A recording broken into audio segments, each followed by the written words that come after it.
Blessed be the name of the Lord. He's worthy to be praised and adored. So we lift up holy hands in one accord, singing, blessed be the name, blessed be the name, blessed be the name of the Lord. This afternoon, today is the day that we can all together bless the Lord, oh my soul, and all that is within me. Blessed be the name of the Lord. Come on! Yes! Hallelujah! Praise the Lord. Sabi po ng ating tagapanguna kanina, nakakaantok daw, pero wala naman akong nakikitang mukhang hinaantok. Mamaya po, titignan natin kung mananatiling gising. Ala po ka nung matutod, sabi na po ni katawang tagapanguna. Praise the Lord! Praise the Lord! Hallelujah! So, bago po ang ating seryeng pag-uusapan ngayong Pebrero, inumpisan po natin yan sa ating last topic, last Sunday, Pursue Love. So, sabi nga, Pebrero na naman, maghahanda na po siguro yung mga kabataan yan. Kahit naman hindi kabataan, naghahanda na sa hindi po, Hearts Day po, Hearts Day. So, alam po natin yung Valentine, ano po yan, pagano po yan. Kaya nga po tawag po natin, Love Month o Hearts Day. Ito po yung ating pag-uusapan. Ito pong buong buwan ng Pebrero patungkol po sa pag-ibig. So, of course, wala na pong ibang pag-ibig na tataas pa dito po sa ating pag-uusapan. Talo po kasi klase ang pag-ibig sa salita ng Diyos. Meron po sinasabing Eros, Phileo, at Agape.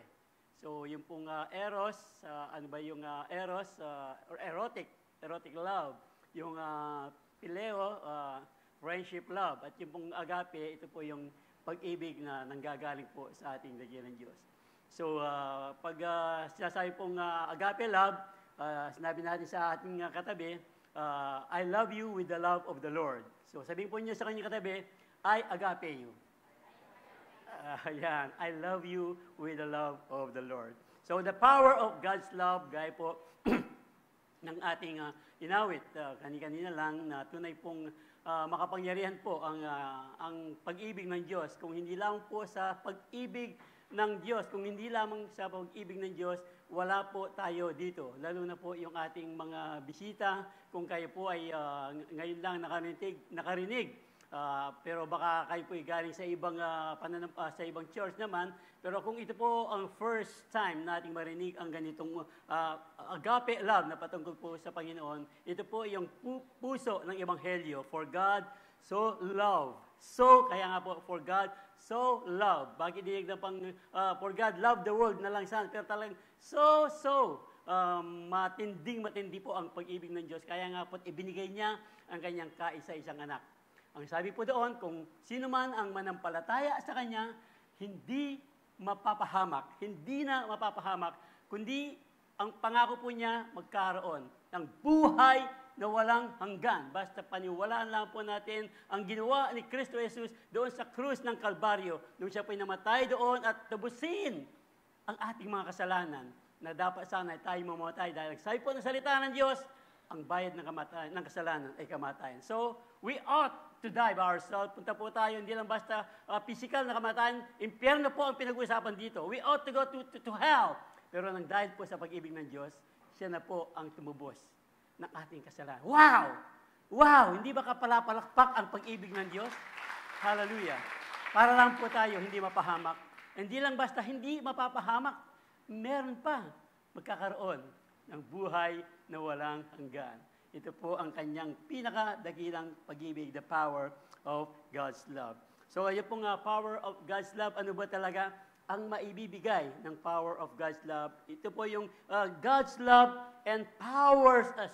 Ito pong bibigyan mo niya ng kapangyarihan para po managumpay tayo laban sa lahat ng uri ng kasalanan. God's love empowers you, empowers us to overcome sin. Pag pinag-uusapan po ang kasalanan, alam po natin yan. You can do the math. Lahat po, maraming pong uri ng kasalanan. Ang ating pong, ang tawag po ng mundo. This is love, that we love God. Ito po yun. This is love. Not that we love God. Ang Diyos po ang naunang umibig sa atin. Kaya nga po, dahil inibig niya tayo, nandito po ngayon. Ang pag-ibig sa ating kaloob-looban nang tanggapin po natin si Kristo Jesus sa ating mga puso. Nang dahil sa kanyang pag-ibig, andito na po ngayon. Nang tanggapin natin siya, not that we love us. Siya po ang unang umibig sa atin. But He loved us and sent His Son as an atoning sacrifice for our sins. We love because He first loved us. Salamat po muli, dakilang Diyos, sa isa pong maikling pagbubulay ng iyong mga salita. Patuloy po naming dalangin na ang iyong presensya ay kumilos sa aming kalagitnaan na ang iyong pong presensya, ang iyong kapangyarihan, o dakilang Diyos ay patuloy na punuin ang buong sanktuaryo ito, ang bawat sulok ng puso at kaluluwa ng iyong mga tagapaginig, lalo na po, dakilang Diyos, ang iyong lingkod na gagamitin. Nasa hapong ito, wala kaming ibang makikilala, wala kaming ibang itataas maliban sa iyong dakilang pangalan, O Kristo Jesus, na aming pong dalangin na sa paglabas namin ng bahay-sambahang ito, bahay-dalangin ito, magdadala kami ng bagong tibay pananampalataya, bagong init ng pagsamba o sa iyo, dakilang Diyos. Ito po ang aming sama-samang dalangin sa iyong matamis at makapangyarihang pangalan. Kristo Jesus. Kristo Jesus. Amen. Amen. Hallelujah. Amen. Amen. Pwede po. Makatakot siya po yun. Hallelujah. Okay na po yan. Okay na po kan. Praise the Lord. God's love empowers you to overcome sin. Pag pinag-usapan po natin ang kasalanan, alam na po naman natin, kahit sa ating pong mga murang edad, alam na po natin ang anyo ng mga kasalanan. Meron po isang pastor, long before, nang usap-usap pa po yung mga abroad, diyan pa hatangin, usap pa yung abroad pero konti na lang. No? Pero noon po talagang, marami po talagang gustong pumunta ng ibang bansa, lalo na po sa Amerika, sa Saudi Arabia. Sa Amerika, hindi baling mandaya ng pangalan, hindi baling magbayad ng malaki, makapunta lang ng ibang bansa. Siya pong member ng church, ang magtatrabaho po ng ibang bansa, at binigyan po siya ng habilin ng pastor. Sa kanya pong pagpunta ng ibang bansa, sabi po niya, binigyan po siya ng Bible. Sabi niya, this book of the law will keep you away from sin. Or sin will keep you away from this book. Kaya nga po, ito pong mga salita ng Diyos. Kaya nga po, God's love, andito po, yung pinakapuso po ng Ebanghelyo, yung pong pag-ibig ng Diyos. Balikan po natin, John 3:16. John 3:16. Mahal na mahal po tayo ng Diyos. Kaya nga po, this book of the law will keep you away from sin. Or sin will keep you away from this book. Alam naman po natin, yung sin talagang, masarap. Masarap po yung, di ba? Minsan kahit po mga mananampalataya, medyo gustong hilahin ng kasalanan. Kaya nga po, sabi po, ang sin daw ay parang credit card. Sin is like a credit card. Enjoy now.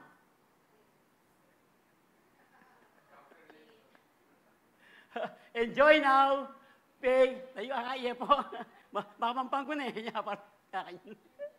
Sin is like a credit card. Yan po. Enjoy now, but pay later. So, you can do the math. Ano po, kaya nga po, andito po, yung God's love empowers us to overcome sin, empowers us to against. Ito po yung tunay na kahulugan, tunay na definition po ng pag-ibig ng Diyos sa kanya pong salita. John 3:16, time and time again. Kaya nga po, kung tunay po nating iniibig ang Diyos, kung andito na po talaga ang pag-ibig ng Diyos na nanunuot po sa ating kaloob-looban, ano po ang ating gagawin? Kamuhian po natin, kasuklaman po natin ang lahat ng uri ng kasalanan. Hate what is evil. Hate, hindi po hate. Kasi po pag hate, talagang mag-enjoy ka sa kasalanan. Pag kinain mo po yung, di ba? Kaya nga po merong AIDS. Hate. Matigtig na po siguro niya. Hate what is evil. Hallelujah. Kaya nga po ito po, pag ganito po tayo, when we hate what is evil, Yung pong pag-ibig po ng Diyos talagang nagiging sincere po sa ating mga buhay, sa ating mga puso. Love must be sincere. Love must be sincere. Hate what is evil. Hindi lang po hate what is evil. Pagkatapos po, meron pong positive kagad eh. Hindi po laging negative, meron positive. Cling to what is good. Cling to what is good. Alam po naman natin kung ano po ang mabuti. Cling what is good. Hate what is evil. Meron po tayong mga naririnig na, ano ba yung choose yung lesser evil, di ba? Pag merong kailangang desisyong gawin, tapos meron po tayong maririnig, ano ba talaga ang magiging decision natin? They just choose the lesser evil. Pero when we say choose the lesser evil, hindi po ibig sabihin, hindi po ito patungkol sa kasalanan. Choose the lesser evil. Halimbawa lang po, magbe-birthday ang iyong auntie. So ano po, birthday celebration yun. Tapos meron ka ring imbitasyon sa iyong mga kaibigan, inuman naman. So ano ang ipipiliin? Choose lesser evil. Ito po ang ibig sabihin. Siyempre, you can do the math. Saan kayo pupunta? Choose, ito po, pero hindi po itong lesser evil. Hindi pa po ito yung kasalanan. Yung talagang evil na pinag-uusapan po natin, kasalanan po ito. Lahat ng anyo, lahat ng uri ng kasalanan. Ito po yan. Kaya nga po, yung lahat ng mga nagmamahal sa Diyos, yung lahat ng nagmamahal sa Diyos, kabumuhin po nila ang kasalanan. For He guards the lives of His faithful ones. Ito po ang pangako ng Diyos. Let those who love the Lord hate evil. For He guards the lives of His faithful ones and delivers them from the hand of the wicked. When we hate evil, ito po ang pangako ng Diyos. Siya po ang ating kasangga. Siya po ang ating kasama para po managumpay po tayo laban sa lahat ng uri ng kasalanan. Ang sabi nga po ni Bishop sa aming pong pag-aaral, anya pa lang, amoy pa lang, di ba, nakikita mo pa lang yung, parang hindi tama ito, parang this is evil, parang kasalanan ito. Yung evil talagang kasalanan po parang kasalanan to. Doon pa lang talagang, kayo po, lalo na sa mga kabataan, sa mga TikTok, tapos, hindi mo alam, may kami itong nakangoras sa TikTok. Minsan po, pati ako po, pinapanood ko yung mga TikTok, yung mga baseball, tapos hindi ko namamalayan yung mga softball, dyan po ako mahilig, yung American football, tapos hindi ko namamalayan, may kakapin na akong oras, wait, kasi po, hindi lang yun, o mga kabataan, kayo po nakakaalam, meron pong lalabas bigla dyan, poop! Anyo pa lang, ilipat mo na kagad. Ang kasalanan. Okay, hate what is evil. Yung po talagang nagmamahal sa Diyos, yung true lovers of God, ano ba yun? Yung true lovers of God, yun na yun, always love God. True lovers of God will always love God. Yun na yun. Always love God. Yung po kasing pagmahal talaga natin ang Diyos, meron po tayong takot sa Diyos. Hindi po yung takot na yung fear of the Lord, yung pong may respeto. Tayo pong mga anak, tayo pong mga nanay, mga tatay na meron ng mga po. Naging anak din naman tayo noon, di ba? Hindi naman tayo basta nagkaroon ng naging anak naman tayo doon. And then, tayo po ay sumusunod sa ating mga magulang, sa disiplina ng ating mga magulang. Hindi po dahil natatakot tayo sa kanila. Alam po natin yung kanilang pagdidisiplina ay merong magandang ibibigay, ibubunga sa ating buhay pagdating ng araw. Kaya nga po ngayon, sumusunod po tayo sa kanila, hindi lang sa takot, kundi nirerespeto po natin ang kanilang pagdidisiplina. Ganyan po ang may takot sa Diyos. We love God. We will respect and honor God sa ating pong mga buhay. Kaya nga po, ito ang kanyang pag-ibig. Kaya because of this, ito pong pag-ibig na ito talagang magbubunga po ng pag-ibig na kamuhian po natin ang lahat ng anyo ng kasalanan. Are you following? Nakakasunod po. Hallelujah, hallelujah. Kasi po, kung talagang mahal natin ng Diyos, hindi po tayo matutuwa. Hindi po tayo mag-i-enjoy sa kasalanan. Ito po yung sinasabi ng Diyos. Kung ang Diyos, love does not delight in evil, edi lalo na po tayo, kung ang Diyos does not delight in evil, pero rejoices in the truth. This is what we are, this is who we are, nang dahil lamang po, tandaan po natin, hindi po natin magagawa, wala po tayong magagawa kung hindi po manunuot ang pag-ibig ng Diyos sa atin. At yung pag-ibig po niya talaga, mamakbong po, sasabog po ang pag-ibig na yan, para po, we will not delight in evil, but we will rejoice in the truth. Come on! Hallelujah! Hallelujah! Kaya nga po, pangako po ng Diyos, hindi po niya tayo pababayaan. God can keep you from wrong and protect you from the power of the wickedness. God can keep you from wrong and protect you from the power of darkness when you are lovers of God and hate evil. Hallelujah! Hallelujah! Praise the Lord! Kaya nga po, sa atin po, ang pag-ibig ng Diyos. Ito po yun. Hindi lang, we will hate evil. Papunta muna po tayo. Kasi nga, mahal natin ng Diyos, ang pag-ibig na yan, papunta po tayo sa pagiging banal. Kabanalan po. Alam naman natin, marami ang nagsasabi, mahirap daw. Hindi lang mahirap, sinasabi pa nila, imposible maging banal ang isang tao daw. Sinungaling po salita ng Diyos. Pag ganun po ang pinaniwalaan natin. Kasi po, sabi ng salita ng Diyos dun sa Pedro, be ye holy, for I am holy. I forgot ano pong exactong version. Kaya nga po, kung sinabi po ng Diyos na be ye holy, for I am holy, pwede po tayong maging banal. Pero hindi po ibig sabihin yung banal, pagiging perfect na yun. Pagiging perfect na yun. Kaya nga po, kung gusto mo lang maging popular, sabi po ng isang mangaral, if you want to be popular, preach happiness. If you want to be popular, preach happiness. Kung gusto mong maging unpopular daw, ayun daw ang pingaral mo. Preach holiness. If you want to be popular, preach happiness. If you want to be unpopular, preach holiness. Pag pinag-usapan po kasi yung kabanalan, yung mga iba binibigyan po ng ang pagiging banal daw, yung parang merong halo, parang hindi ka makabasag pinggan. Parang pag nagsasalita ka, Amen, Amen, Amen, Amen. Hindi po ganoon ang ibig sabihin ng kabanalan. Yung pong kabanalan, kamumuhian po natin ang kasalanan. Yun po ang isang uri ng kabanalan. Kaya nga po, pwede po tayong maging banal sa harapan ng Diyos.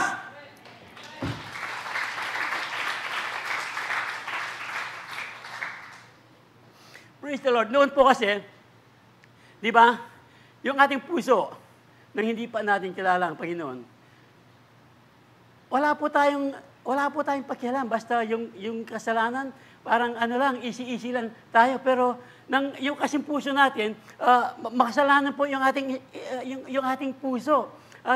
Hindi po natin matatanggihan. Kuminsan, aya dito. Kuminsan, pati po yung mga padre de pamilya. Pag nag-aya po yung mga kasama sa trabaho, pagkasweldo, bago tayo umuwi, good time muna tayo. Hindi na mamalaya, naubos na yung sweldo. True story po ito dahil sa amin pong pinagtatrabuhan noon, meron pong mga ama ng tahanan, pagkasweldo, good time muna, tapos uuwi, walang dalang intriga sa pamilya. Ang gagawin po, mangungutang para lang may maibigay sa asawa. Yung walang maibigay, alam mo na ang mangyayari. Away na po yun. Pero ang ibig pong sabihin, dahil nga yung kanilang puso ay hindi pa binabago ng Diyos. Pero the moment na tinanggap na po natin ang Panginoon, babaguhin po ng Diyos. Kaya nga po, we cannot love without the love of God na nasa kaloob-looban natin. Pero nang dahil po sa pag-ibig na yan, mamumunga po yan ng pag-ibig. Sagli namin kung sagli. Praise the Lord.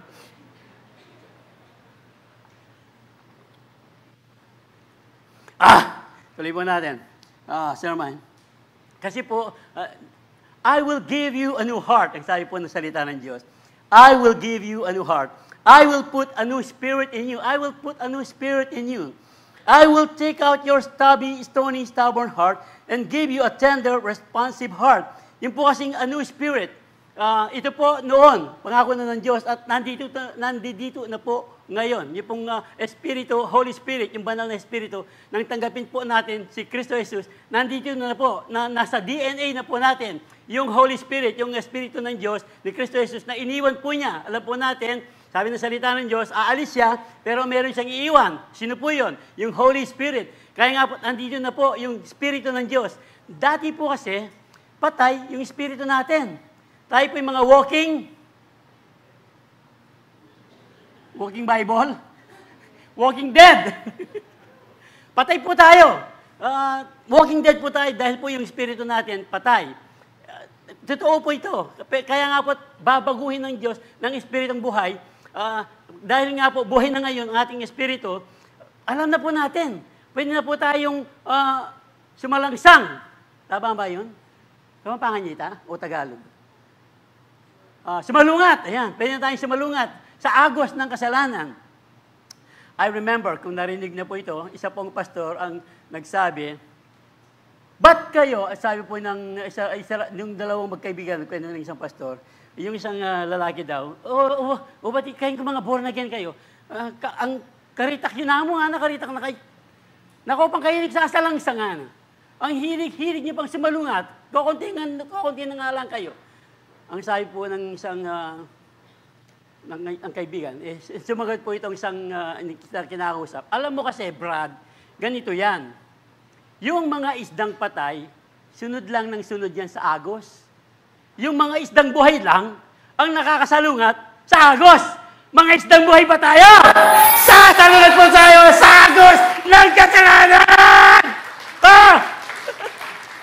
Yan po, kaya dito po ang Espiritu ng Diyos. Binigyan po tayo ng Espiritu na dati pa tayo, sunod lang tayo sa anyo ng kasalanan dito. Pero dahil buhay na po tayo, nasa atin na si Kristo, pwede na po tayo ngayon sumalungat sa lahat ng anyo ng kasalanan. Amen!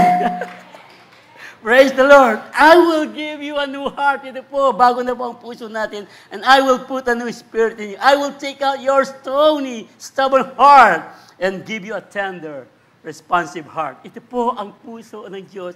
Ito po ang puso ng Diyos. Binigyan po tayo ng bagong espiritu na para po sundin ang kanyang mga decrees, para po yung kanyang regulation, yung kanyang po mga utos, ay masunod po natin. Dahil alam po natin, ito ang makakabuti sa atin. Ang dahilan po yan sa pag-ibig ng Diyos. Promise nga po ito sa Old Testament, pero nasa atin na po ngayon yan. Sa ating pong bagong covenant, New Testament. Kasi ito po yung magpapatotoo. Yung Holy Spirit po talaga, kung nasa atin po ang si Kristo Jesus, ang banal na Espiritu, ito po yung magpapatotoo na tayo nga ay magpag-ibig na galing sa Diyos. I will put my laws in my heart. Sabi po ng huling bahagi ng Hebreo, I will put my laws in their hearts and I will write them on their minds. Kaya nga po, yung pong batas ng Diyos, andito po sa ating mga puso, hindi lang basta natin itatago. Ibabahagi po natin yung pag-ibig ng Diyos sa mga iba. And sabi po na, write them in their minds. So, lagi po nating naaalala. Pag nandito po, kaya nga po, memorize po yung mga salita ng Diyos para pagdating po ng mga tukso, meron po tayong panlaban sa ating kalaban, sa ating kaaway. Amen. Praise the Lord. Praise the Lord. Dahil dahil lang po na, for by grace you have been saved. Remember? For by grace you have been saved. Dahil po sa pag-ibig ng Diyos sa pamamagitan ng pananampalataya. At ito pong grace na ito, yung magtuturo po sa atin, this grace of God will say no. Ito po ang magiging kapangyarihan natin. Pag-ibig ng Diyos will teach us to say no to ungodliness. No to ungodliness and worldly passion. To live a self-controlled, upright, godly, upright and godly lives dito po sa ating present age. Yes! So, posible pala maging banal. Basta po, dito po sa kaloob-looban natin ang pag-ibig ng Diyos. Hallelujah. Ito po ang pinadala ng ating Panginoon na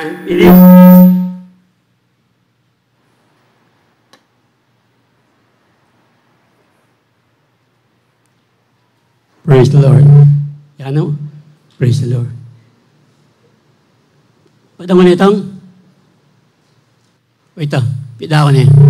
Yan naman. Pato ko nanganda na ako. Sige po, mag-pray tayo na ako, mag-communion tayo na. Adi, santo tayo po. Diyan na malyari. Kariyan tayo po ini. Tatapusin po natin ito. Hallelujah. Kung talaga pong mahal natin ang Diyos, kung talaga andito ang Diyos, na minahal niya tayo at yung pong pag-ibig niya ay nasa atin na, yung pong hate evil, and then yung pong live with a life of holiness, at yung pong isa pa, lagi po nating tandaan. Kailangan po natin, yung sinabi natin kanina, ilalagay daw niya dito sa ating mga puso ang kanyang mga batas at sa ating mga kaisipan. Pero hindi lang po basta ilalagay. Kailangan po obey. Kailangan po tayong mag-obey sa kanyang salita. But be ye doers of the word and not hearers only. Ang sabi po ng James 1:22, but be ye doers of the word and not hearers only. Kailangan po natin, andito nga po, na-memorize natin, kahit memorize po natin ng maraming verses, pero hindi naman natin ginagawa yung mga verses, yung salita ng Diyos. Wala pong kahulugan ang mga yan. Kaya nga po, obey His word. Talaga pong mahal natin ang Panginoon, susundin po natin. Ito po yun. Susundin po natin. Kaya nga po yung ating mga magulang, mahal natin ang mga magulang, sinusunod natin ang kanilang pangaral sa atin para po sa ating kabutihan. Ito po ang salita ng Diyos para po sa ating kabutihan. Kung minsan masakit, pero para pa rin sa ating kabutihan. Yung po mga salita ng Diyos, if you all love me, kung talagang mahal nyo kami, mahal nyo ako, sabi po ng salita, keep my commandments. Hindi lang basta obey my commandments. Tapos, I will ask the Father and He will give you another advocate. Ito po yung advocate, ito po yung Holy Spirit na magiging kasama po natin, katulong natin, kapangyarihan natin para po ma-obey po natin ng buong puso, sincere love, ang mga salita ng Diyos.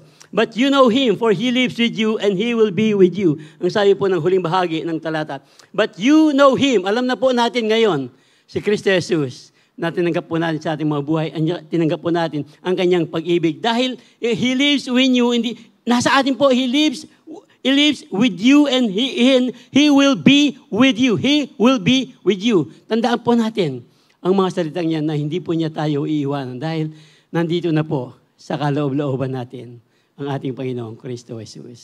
Sige po, palakpakan ang Panginoon.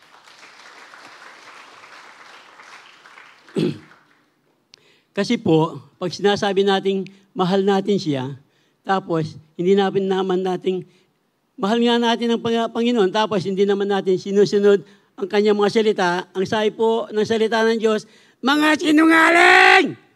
Sinungaling kayo! Sabi niyo, mahal niyo ako, pero hindi naman ako sinusunod. Hindi po ako galit. Yun po sinasabi ng salita ng Diyos. Whoever has my command and keeps them is the one who loves me. The one who loves me will be loved my Father. Ang sabi po ng salita ng Diyos. Lundag po tayo dito sa 1 John 2:3 naman. We know that we have come to know Him if we keep His commands. So, whoever say, I know Him, but does not do what He commands. Ano po ang sabi? Sinungaling! Ayan po. He is a liar, and the truth is not in that person. So this is how we know we are in Him. So whoever who claims to live in Him must live as Jesus did. So kung sinasabi po natin, mahal natin ang Diyos, pero hindi naman natin sinusunod. So, kayo po, mahal nga ba talaga natin ang Diyos? So kung mahal natin talaga ang Diyos, susundin ba natin ang kanyang mga salita?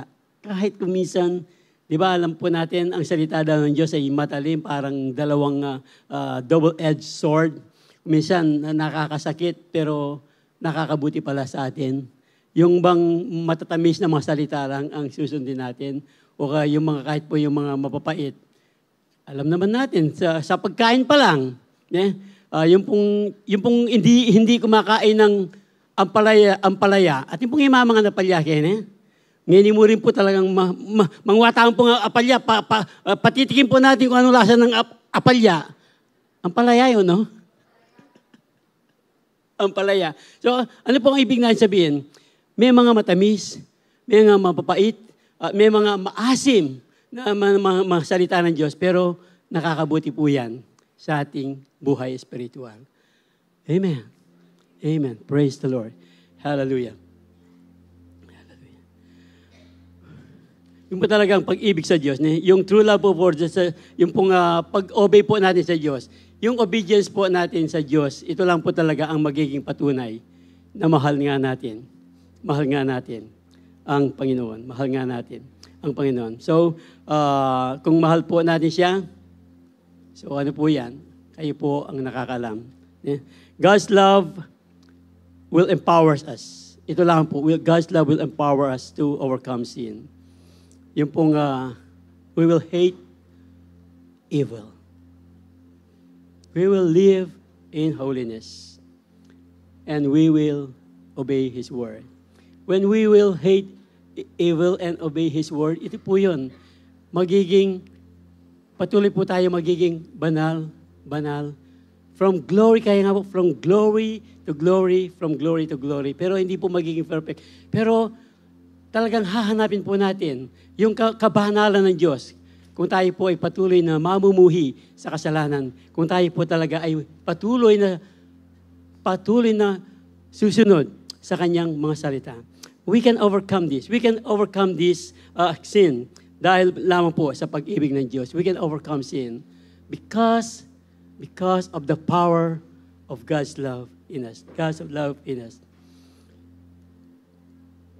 Yung pong pag-ibig talaga, love does no harm to a neighbor. God does no harm to a neighbor.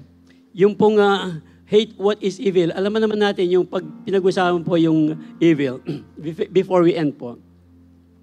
Kaya tayo po alam naman natin. Ano ba yung mga evil? Napakarami po yan. I would like to go back po dito po sa Proverbs 3:18. Din po sa hate evil. Proverbs 8:13. Yan, Proverbs 8:13. The fear of the Lord is to hate evil. I hate pride. Example lang po ito. Para po talaga mas makilala po natin kung ano po ang lahat ng uri. Malibang po sa ating sinabi kaninang mga tukso-tukso. Pero these are the things na ating pong talagang gustong kamuhian. Yung pong kayabangan. Hate, pride. Arrogance. Yung pong arrogance, yung nangarga ka ng gasolina, tapos yung pong nagmamaneho, tapos medyo napabagal lang. Ano ba naman yan? Ang tagal-tagal mo, nagmamadali ako. Arrogance. Pagdating sa bahay, mga mister, nanang ulam, sa baliw ni kasunod. Pag walang ulam, yan na naman yung ulam. Kanina lang. Mga misis, habang naglalaba, ano ba namang labahin nito? Hindi na tumigil siya kabibihis. Yung mga anak, anong gagawin mo? Hindi sila magbibihis. O di, ang bulok-bulok nila sa eskwela, sa trabaho. Mga simpleng hate evil. Do good. And so many more. Yung pong perverse speech. Perverse speech. Yung bibig mo laging mapalibon. Marami pa po. Yung, di ba yun? Yung Proverbs 6. Anyan ba? Proverbs 6:16 to 19. Sige nga, Proverbs 6:16 to 19. Ako may nip na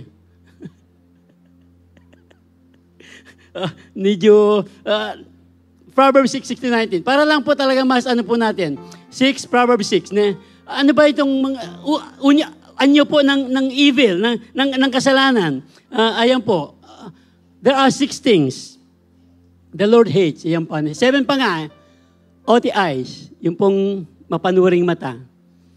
Titignan mo yung mula pa hanggang hulo. Ay, nako, sabi nga ni Pastor, Lewen, tingnan mo naman siya.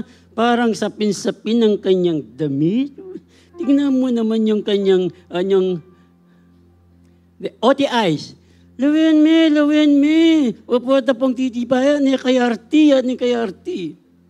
Mga simpleng bagay lang po ni oti eyes. Ano pa ba? Ayan, familiar po yan. Yung lying tongue. Mga sinungaling. para lang makaangat ka sa trabaho. Ano ba yun? Yung lying tongue o the eyes, hands that shed innocent blood, murder po yun.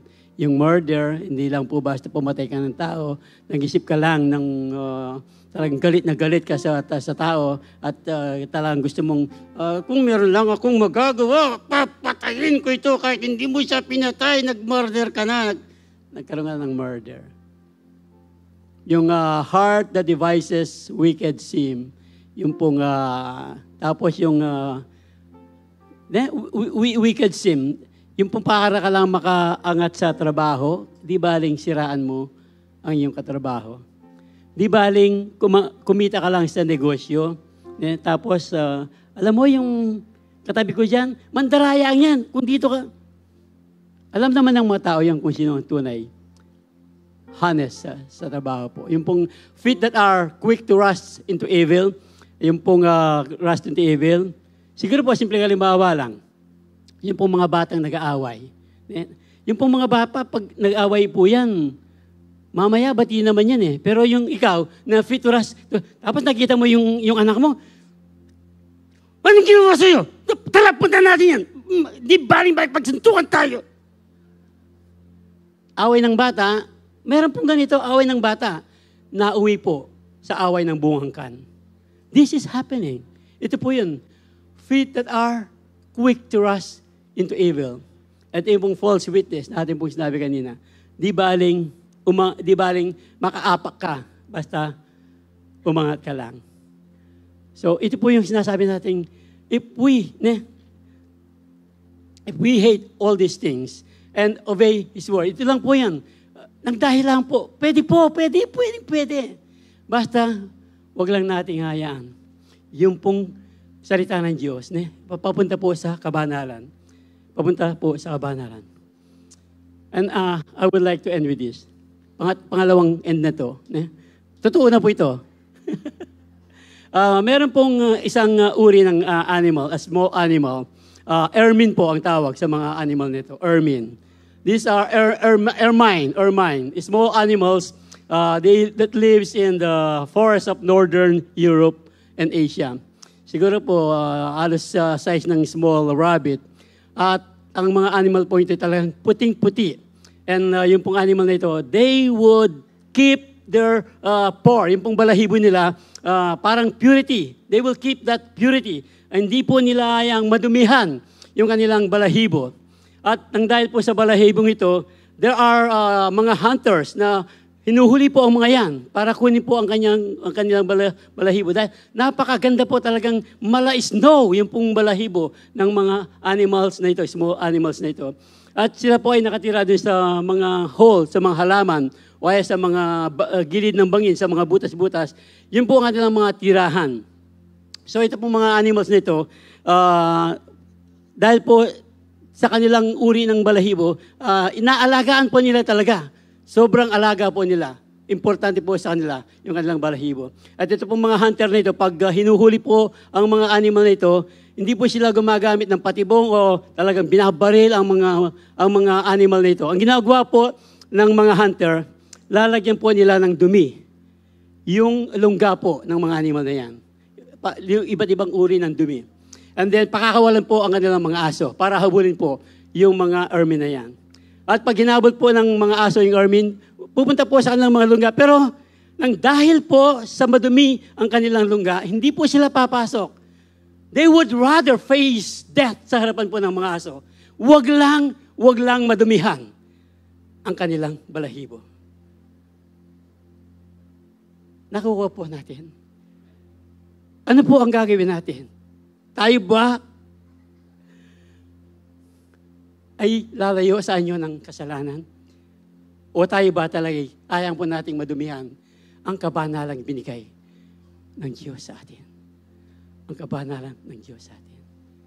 Ito po ang gusto ng Diyos nang dahil lamang sa kanyang pag-ibig. Ang dahil lamang sa pag-ibig. Gusto po na tayong manatili sa ating kabanalan. Will you do that?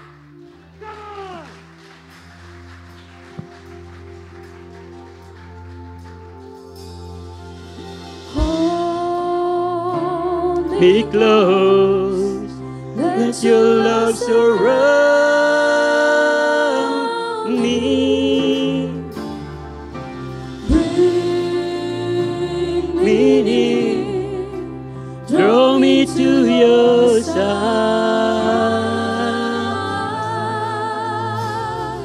And as I wait, I'll rise up like an eagle, and I will soar with you. Your spirit leads me on by the power of your love. Hallelujah. Lord, I come. Lord, I come to you. Let my heart be changed when you acknowledge all your Grace that I found in you. Lord, renew my mind. Lord, I come to know the weaknesses I see in me, and help strength away by the power of your love.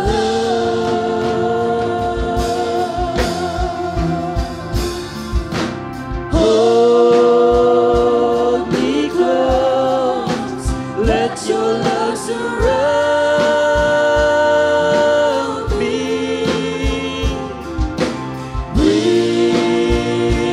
me near, draw me to your side.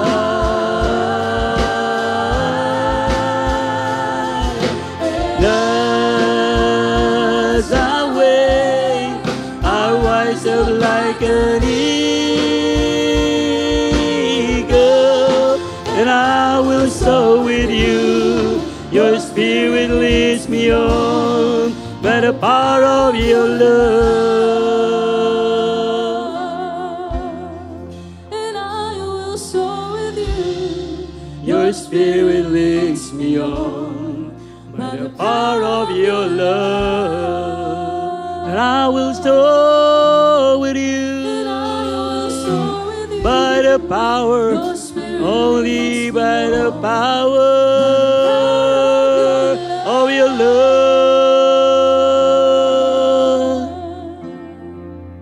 Yes, yes, Lord.